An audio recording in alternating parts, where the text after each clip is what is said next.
investigating a little bit more because what you're looking at here is that if we take over the Philippines, we're going to do it so that it's a full-fledged colony of America. It's not going to be some place that we just have as a protectorate. It's not going to be a territory. It's going to be as a colony. We're going to own the land and its people. They will have no freedom whatsoever. They will not be even citizens of the United States. They're going to be people that live on land that we own. Colonists. That's not who we're supposed to be. You can see from this slide right here that that contradicts fundamental principles of the United States. I mean, the bedrock principle, right? Hello, America was a colony of that king over there in Britain, and we said, we don't really want to be a colonist. We deserve to be free. Liberty, justice, freedom, democracy, all those cool stuff. And now we just wage a war against Spain, and the question is, will we do to the Philippines what we didn't want done to ourselves? Now, there's an economic issue as well, which is that, you know, those immigrants, Filipinos, might work for cheaper than Americans, but the real issue at the core of it is whether or not this is what it means to be an American. Or should it be something else? Now, the counterpoint of view to this, right? The counterpoint of view here is that America needs an empire. She's got to sell her goods that she's producing in the Second Industrial Revolution. She's got to compete with the rest of the world that has colonies and territories all over the place. She's got to show that she's strong. And at its root is another competing idea, which says that we got manifest destiny, right? If you have manifest destiny,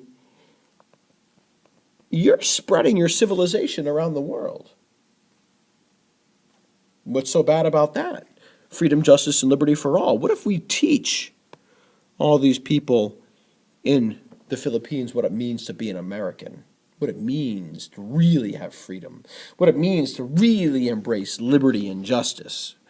That competing idea is going to win out, and we are, in fact, going to claim the Philippines. Yeah, we're going to buy it, actually. Get that, folks. We're going to buy the Philippines for $20 million. We're going to get access to new markets. We're going to get ports for our military. We're going to have influence in Asia. That's a big deal. But we just bought people.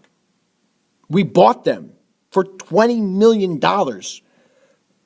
When you buy people, that's called slavery. We just bought an entire country's worth of people for 20 mil.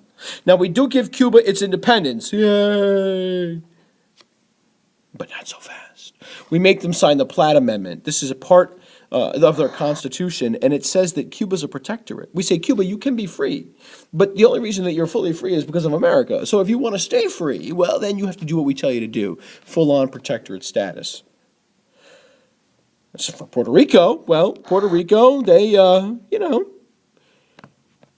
going to become a territory, part of our empire. It's not an independent country. There's still a lot of debate about what that means for Puerto Rico in the future. Should it become the 51st state? Should it not become the 51st state? A lot of debate about that. But in the end, America has an empire that includes the Philippines, this country right here, which gives us access to China, Japan, the rest of the Pacific, right?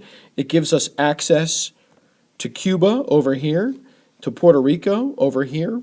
That's Latin America where we wanted to go, but they kept us out the other day.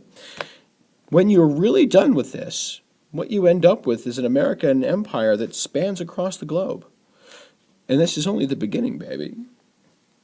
One last footnote to history, and then we'll be done here. Take a look at this. The Filipinos rebel. They fight a 40-year war against America. It's a war that you never read about in the history books. It's a war that's never mentioned on Veterans Day, and thousands of Americans die, and hundreds of thousands of Filipinos die, as we fight to keep them as a part of our empire.